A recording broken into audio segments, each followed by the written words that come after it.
was elegant even, but it felt like a costume for a role she'd never auditioned for. Her father's restaurant, the small Italian place where she had spent every summer since childhood, was drowning in debt. The medical bills from her mother's illness had piled up faster than anyone could manage. And then Julian Westbrook's family had appeared with an offer that sounded more like a business transaction than a marriage proposal. Her hands trembled as she adjusted the simple veil. Sophie had always imagined her wedding day differently.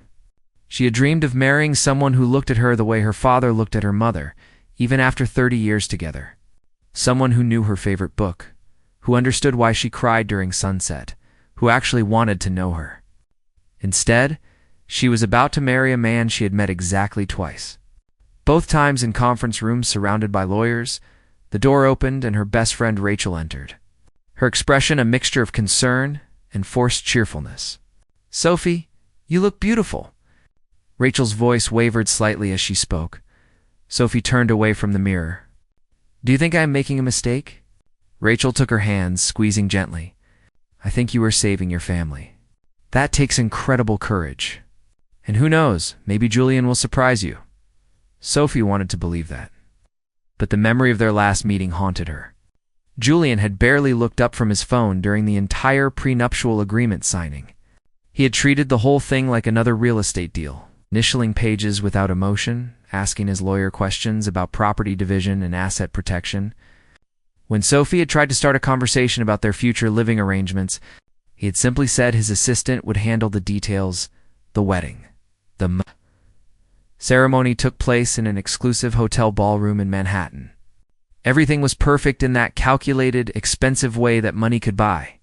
White roses everywhere, a string quartet playing classical music, guests dressed in designer clothes.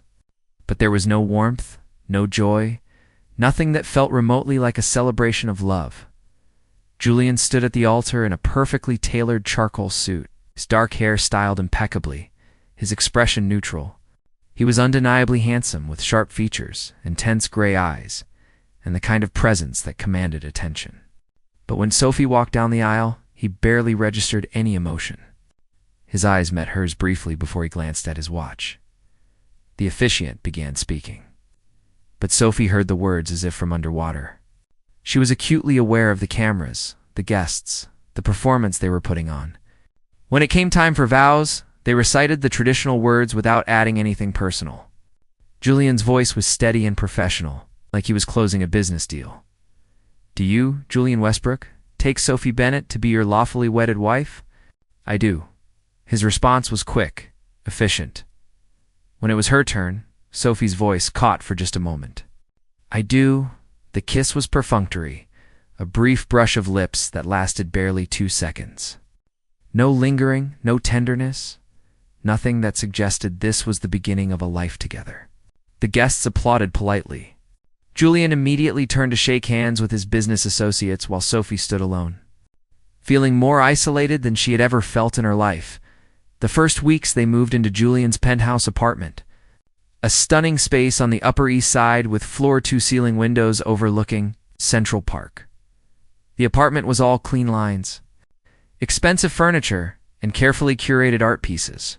It was beautiful, but sterile. It's like a hotel room rather than a home. Julian gave her a brief tour that first night, showing her the guest bedroom where she would stay. "Your room has its own bathroom and walk-in closet. My assistant stocked it with everything you should need.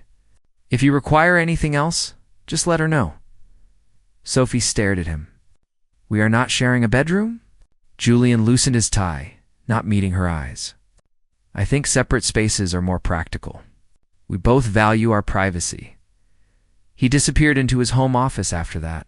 Sophie heard him on conference calls until well past midnight. She sat alone in the unfamiliar bedroom, surrounded by luxury but feeling poorer than she ever had growing up in her family's small apartment above the restaurant. The pattern continued for weeks. Julian left before she woke up, came home after she had eaten dinner alone, and spent evenings locked in his office. On weekends, he worked or attended business functions by himself. When they did cross paths, their conversations were painfully brief. "Good morning, morning. Did you sleep well?" "Fine." Sophie tried everything. She cooked his favorite meals, learned from his housekeeper what he liked. She left notes asking about his day. She suggested they have dinner together, watch a movie, take a walk. Every attempt was met with polite deflection or complete dismissal. I have a meeting too. Much work tonight. Maybe another time. One evening, Sophie found herself standing in the living room, looking out at the glittering city lights, tears streaming down her face. She had given up everything for this marriage. Her freedom, her dreams of falling in love naturally, her vision of what life could be. And for what? To be invisible in her own home? Rachel visited whenever she could, bringing warmth and laughter into the cold apartment. But even Rachel's optimism was fading. He has not even tried to get to know you, Rachel asked one afternoon, incredulous. Sophie, this is not right. You deserve so much better than this. I made a commitment, Sophie said quietly. My family is safe now. The restaurant is saved. My mother's medical bills are paid. That was the point. But what about your happiness? Rachel's eyes filled with concern. What about building an actual life? Sophie had no answer to that. She had signed a contract for 3 years. 3 years of this cold, empty existence before they could quietly divorce and go their separate ways. Some nights, lying alone in that guest bedroom, 3 years felt like a lifetime. She began filling her days with purpose. She volunteered at a local community center, teaching art classes to children. She explored the city, visiting museums and galleries, finding beauty where she could. She read books, painted in the small studio space Julian's assistant had grudgingly cleared for her, and tried to build a life that did not revolve around waiting for her husband to notice she existed. But at night, when she heard Julian moving around the apartment, taking business calls, living his life as if she were not there, the loneliness hit hardest. Sophie had saved her family from financial ruin, but the cost was becoming clearer every day. She had traded her heart for their security, and Julian Westbrook was making absolutely certain she knew that her heart was not part of their agreement. What Sophie did not know, what she could not see, was that everything was about to change. A single, overheard conversation would shift Julian's entire understanding of who she was and what he had been refusing to acknowledge. But that revelation was still days away, and for now, Sophie Bennett remained invisible in her own marriage. 3 months into their marriage, Sophie was arranging flowers in the penthouse when the doorbell rang. She opened it to find a stunning woman in her late 20s, with the same gray eyes as Julian, but a warmth in her expression that he never showed. You must be Sophie. I am Diana, Julian's sister. She swept into the apartment without waiting for an invitation, carrying shopping bags and radiating energy. I've been dying to meet you, but my brother has been keeping you hidden away like some kind of secret. Sophie managed a smile, caught off guard by Diana's directness. It is nice to meet you too. Julian did not mention you were coming. Diana laughed, a bright sound that seemed foreign in the quiet apartment. Julian never mentions anything personal. That man treats human relationships like spreadsheets. She dropped her bags and turned to study Sophie with open curiosity. But enough about him. Tell me about you. How are you surviving marriage to the Ice King? Over the next hour, Sophie found herself relaxing for the first time in months. Diana was funny, warm, and refreshingly honest. They drank coffee and talked about art, books, and life. Diana shared stories about growing up with Julian, painting a picture of a boy who had once been open and playful before their parents' bitter divorce had turned him cold and cynical about love. He built walls after that. Oh, yes. Diana explained. Decided that emotions were weaknesses, and that controlling everything was the only way to avoid getting hurt. Our father cheated, our mother became bitter, and Julian concluded that marriage should be a business arrangement. Nothing more. Sophie felt a pang of understanding mixed with sadness. That explains a lot. Diana reached across and squeezed her hand. Give him time. I see how he looks at you when he thinks no one is watching. There is something there, even if he refuses to acknowledge it. The following week, Julian came home early for once, intending to grab documents from his study. As he approached the living room, he heard voices. Diana had returned for another visit, and he paused in the hallway, not wanting to interrupt. But then he heard his name. Has Julian even tried to connect with you? Diana was asking. I mean, really tried? Sophie's voice was quiet when she answered. No, we live like strangers. Separate bedrooms, separate lives. He barely speaks to me except about household logistics, that stubborn fool. Diana's frustration was evident. Sophie, can I ask you something personal? Have you ever been in a serious relationship before? There was a long pause. No, Sophie finally said. I dated a little in college, but nothing serious. I always thought I would wait until I found someone real, someone I could build a life with. Her voice grew softer. I never even kissed anyone until the wedding. I wanted my first everything to mean something. Julian felt like he had been punched in the stomach. He stood frozen in the hallway, his briefcase suddenly heavy in his hand. You mean you have never? Diana's voice was gentle. Sophie, are you saying you are still a virgin? Yes. Sophie's voice was barely audible now. I know it sounds old-fashioned, but I always imagined my wedding night would be special. With someone who actually wanted me, who chose me because they loved me, not because of a contract. Instead, I got a guest bedroom and a husband who acts like I am invisible. Oh, Sophie. Diana's voice was full of compassion. Julian is an idiot. A complete idiot. Julian slowly backed away, his mind reeling. He made it to his study and closed the door, sitting heavily in his leather chair. For 3 months, he had treated Sophie like an inconvenience, necessary addition to satisfy his grandfather's demands for the company merger. He had deliberately kept his distance, determined not to let this arranged. Marriage interfered with his carefully controlled life. But hearing her voice crack with loneliness, learning that she had given up so much more than he realized, that every day of his cold indifference had been chipping away at someone who had entered this marriage with innocence and hope, it shattered something inside him. He thought about the meals she had cooked that he had skipped, the notes she had left that he had barely read, the times she had tried to start conversations and he had shut her down. She had not asked for this marriage any more than he had, but she had been trying to make it work while he had been actively making her miserable. Julian pulled up the security footage from the living room camera, something he rarely checked. He watched footage from the past weeks, seeing Sophie in moments when she thought she was alone. He saw her crying quietly on the balcony. He saw her staring at her phone, probably looking at photos of her family and friends. He saw her painting in the small studio, her face filled with a sadness that made his chest ache. What had he done? First real attempts the next morning, Sophie woke to find Julian in the kitchen, attempting to make breakfast. He had clearly never done this before.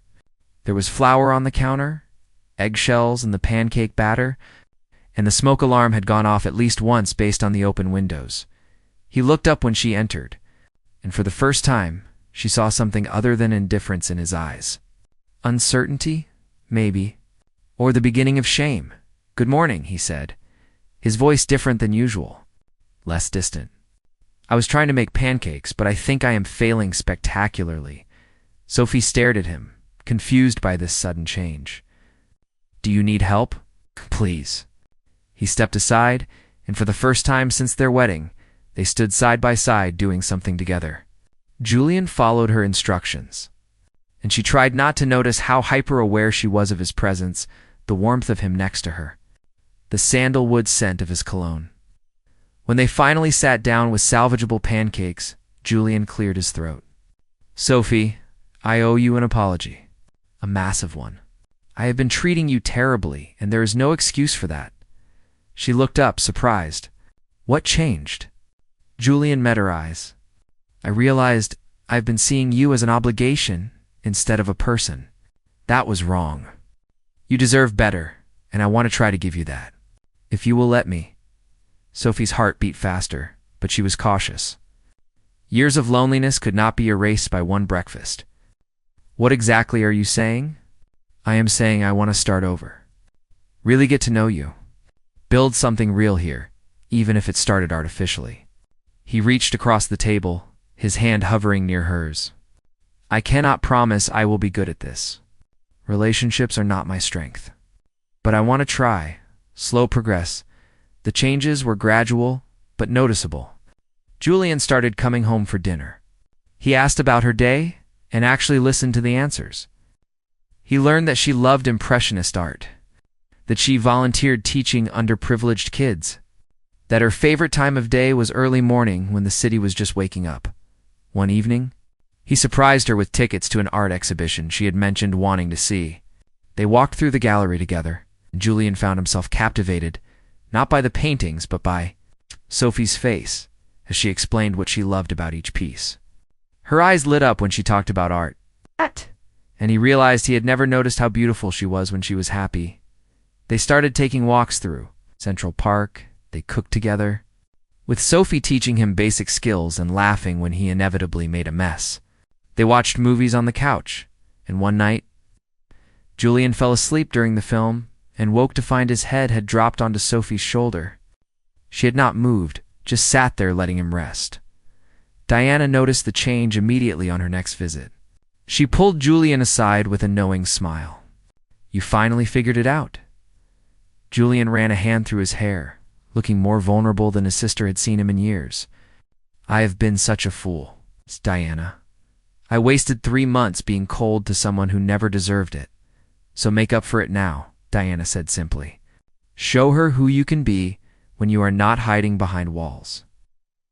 The gala 2 weeks later. Julian's company was hosting a charity gala. In the past, he would have gone alone, but this time, he turned to Sophie. "Will you come with me? As my actual wife, not just for appearances."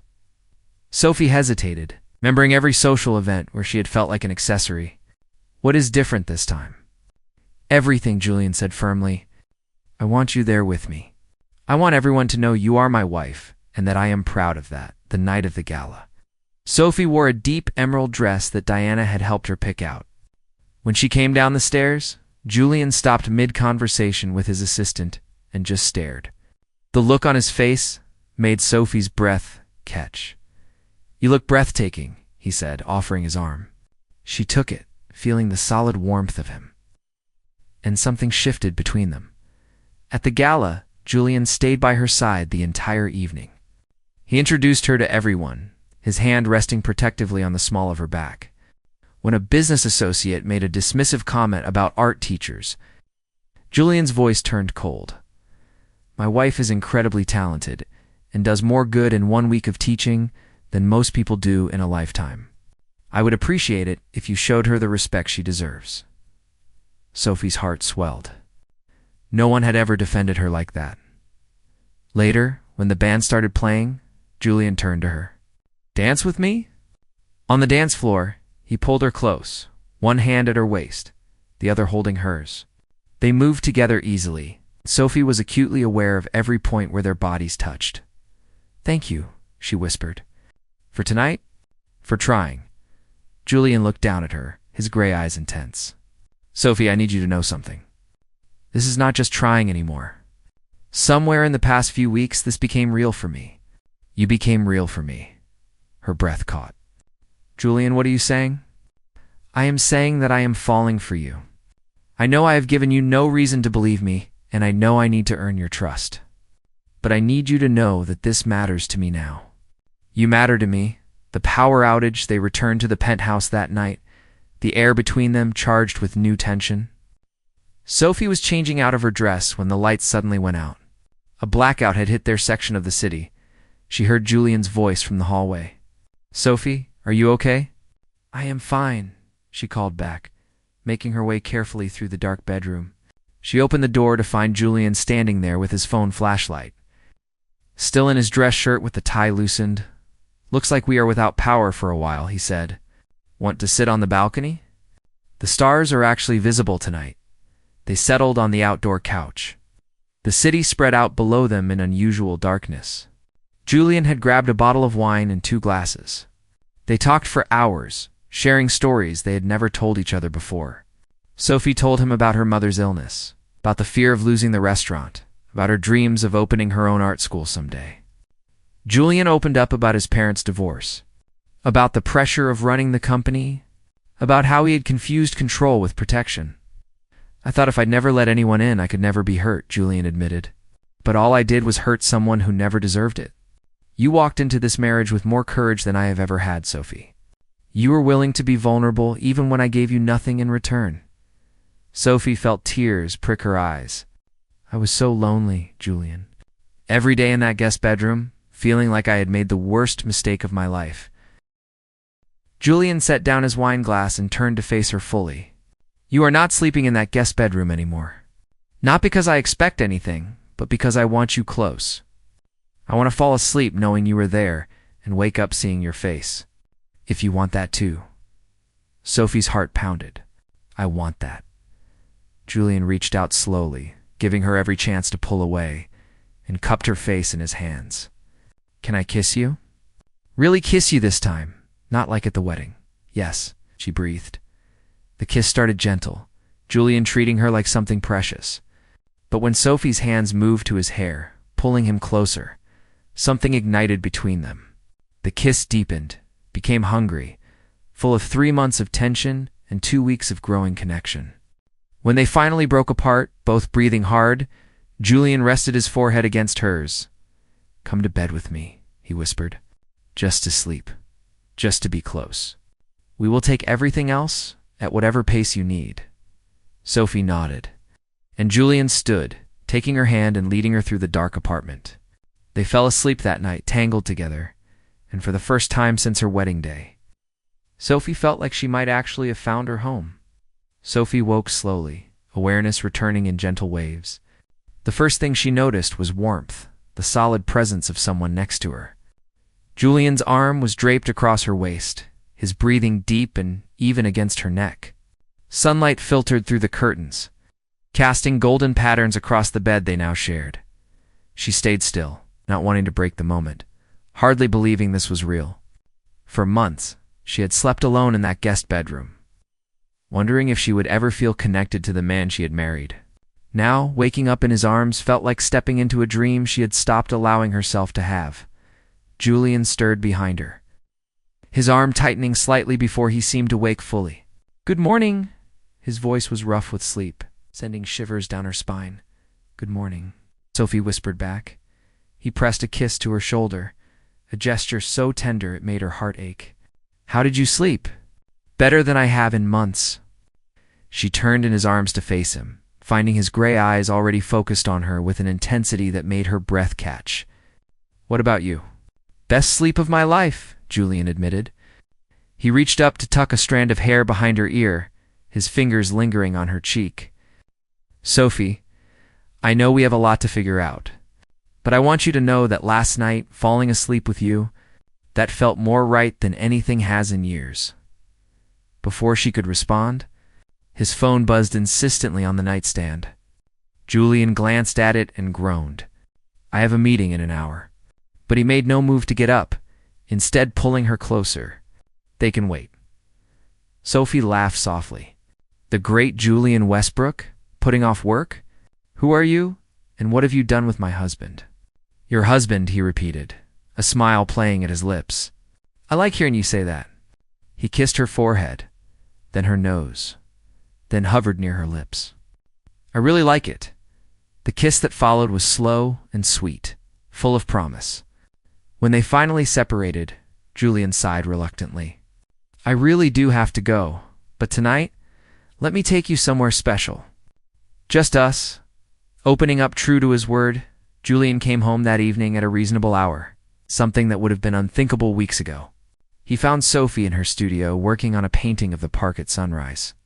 He stood in the doorway for a moment, just watching her work. The way she bit her lip in concentration, the paint smudges on her fingers. That is beautiful, he said, making her jump slightly. You startled me. She turned, her face lighting up when she saw him. You are home early. I told my assistant to clear my evenings from now on. Family time is non-negotiable. He crossed to her, looking at the canvas. You are incredibly talented, Sophie. Have you ever thought about having your own exhibition? Sophie set down her brush, wiping her hands on a rag. I used to dream about it, but it always seemed unrealistic. Getting gallery space in New York costs money I never had. Julian's mind was already working. What if I told you I know several gallery owners who owe me favors? Would you let me help make that dream happen? Sophie hesitated. I do not want handouts, Julian. It would not be a handout. Your work is genuinely good. I would just be opening doors. You would have to walk through them yourself. He took her paint-stained hands in his. Let me support your dreams, Sophie. Not because I have to, but because I want to see you shine. Tears welled in her eyes. No one has ever believed in me like this, and they were fools. He pulled her close, and she rested her head against his chest, hearing the steady beat of his heart. Get cleaned up. We have reservations. The rooftop dinner. Julian took her to an exclusive rooftop restaurant with a view of the entire city's skyline. They sat at a private table under strings of lights, the spring breeze carrying the scent of blooming flowers from the rooftop garden. Over dinner, they talked about everything.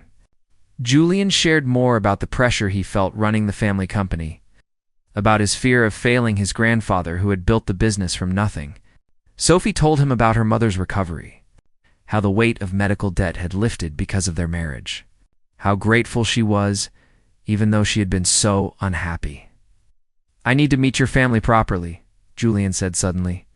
Not at some formal event, but really meet them. I want to know the people who raised you. Sophie's eyes widened. Really? You want that? Of course, they are your family, which makes them my family now. He reached across the table, taking her hand. I have been thinking about something else too. The 3-year contract we signed, I want to void it. Sophie's heart stopped. You want to end this? No, Julian said quickly, squeezing her hand. The opposite. I do not want an expiration date on us anymore. I want to build a real marriage, not one bound by a contract with an endpoint. I want forever, Sophie, if you will have me. Tears spilled down her cheeks. Yes, she whispered. Yes, I want that too.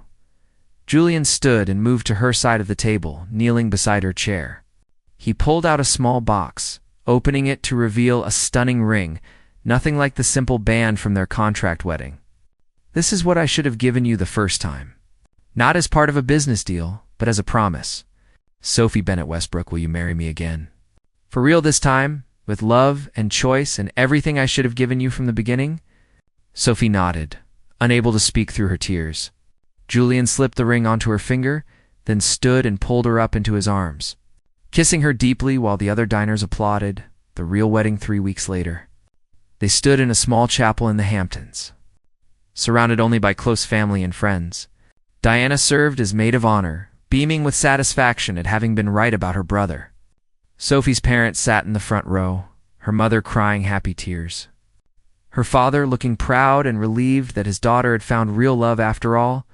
Sophie wore a flowing white dress, simple but elegant, with wildflowers in her hair. Julian could not take his eyes off her as she walked down the aisle, this time with her father by her side. When they reached him, Sophie's father shook Julian's hand firmly. Take care of my girl, he said gruffly.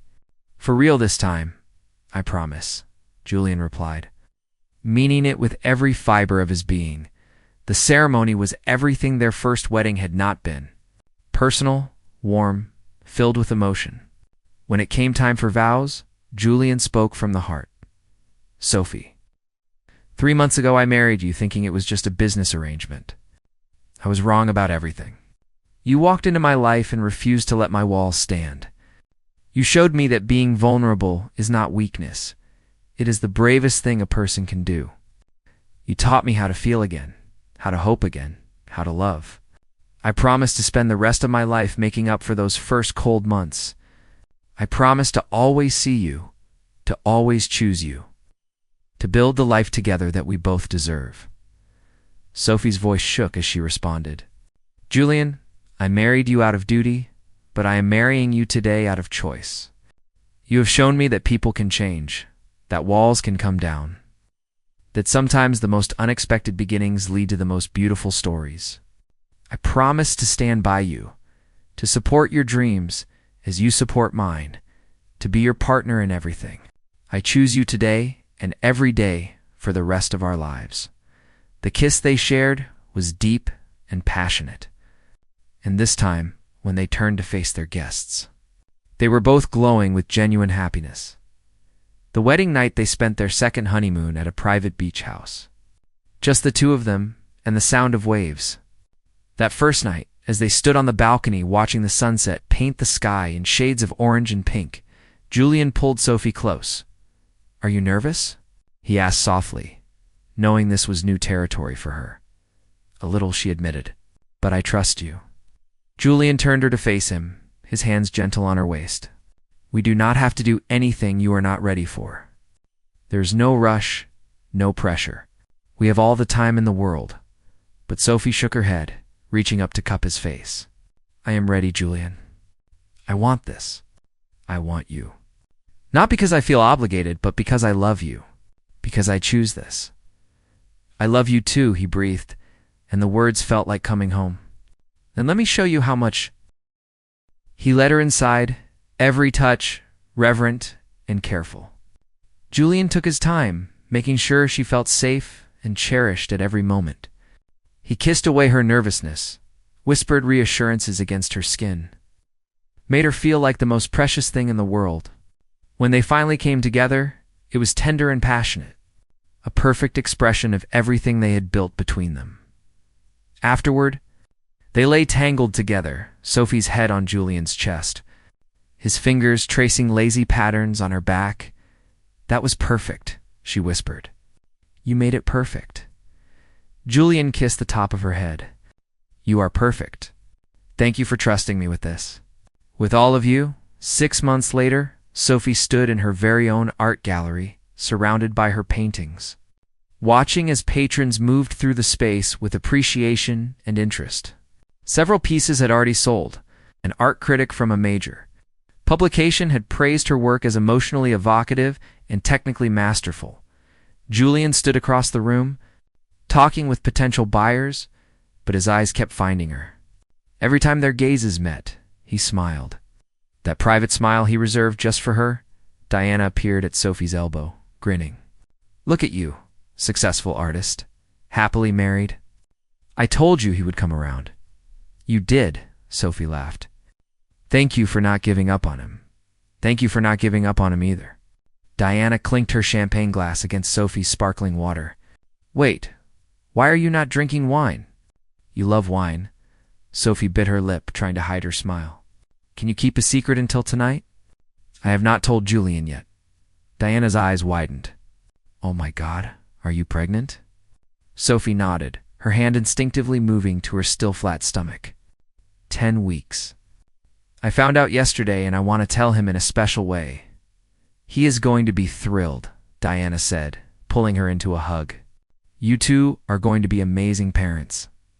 That evening, after the gallery closed and they returned to the penthouse, Sophie led Julian to the balcony where they had shared so many important moments. "I have something to tell you," she said, taking his hands in hers. Julian studied her face, seeing the mixture of nervousness and excitement there. "What is it?" Sophie pulled out a small wrapped box and handed it to him. Open it. Inside was a tiny pair of baby shoes, with a note that read, "Coming next fall." Julian stared at the shoes, then at Sophie, his expression stunned. "You are pregnant?" "We are having a baby," she confirmed, tears streaming down her face. Julian let out a sound between a laugh and a sob, pulling her into his arms and spinning her around.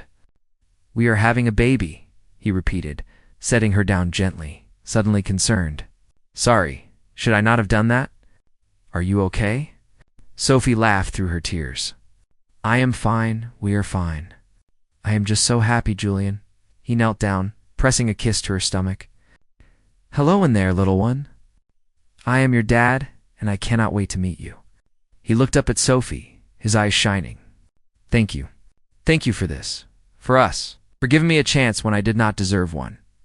1 year later, Sophie sat in the rocking chair in the nursery, their daughter Emma sleeping peacefully in her arms. The room was painted in soft yellows and greens, with Sophie's paintings of animals and fairy tales on the walls. Through the doorway, she could hear Julian in the kitchen, humming as he prepared dinner. Emma had been born 6 weeks ago, a healthy baby girl with Julian's gray eyes and Sophie's soft features. Watching Julian become a father had been one of the most beautiful transformations Sophie had ever witnessed. The man who had once been so cold and controlled now melted every time his daughter looked at him. Julian appeared in the doorway, wiping his hands on a towel. "Dinner is almost ready." Want me to take her so you can eat? Sophie nodded, carefully transferring Emma to Julian's arms. He gazed down at their daughter with such pure love that Sophie's heart swelled. I never knew I could feel like this, Julian said softly. Like my heart is walking around outside my body. Sophie stood and wrapped her arms around both of them. We built something beautiful, she whispered. Julian kissed her temple. We did. And it all started with a contract neither of us wanted. Funny how life works. Sophie thought back to that first cold wedding, to the lonely months in the guest bedroom, to the moment when everything changed. Their story had not been traditional or easy, but it had led them here, to this moment of perfect contentment. Do you ever regret it? She asked. The arranged marriage? All of it? Julian looked at her seriously. I regret how I treated you at first. But regret marrying you? Never. You are the best thing that ever happened to me, Sophie. You and Emma, you are my whole world, as they stood there together. A family forged from an unwanted arrangement that became a powerful love. Sophie knew that sometimes the most unexpected beginnings led to the most extraordinary endings. She had walked into a cold contract and found the warmth of true love. Julian had built walls to protect himself and found that tearing them down let in the light. Their story was proof that love could bloom in the most unlikely places, that people could change, and that sometimes what starts as duty can transform into devotion. Emma stirred in Julian's arms, opening her eyes to look up at her parents. Julian and Sophie exchanged a smile, and in that moment, everything was exactly as it should be. Thank you for taking the time to listen to this story.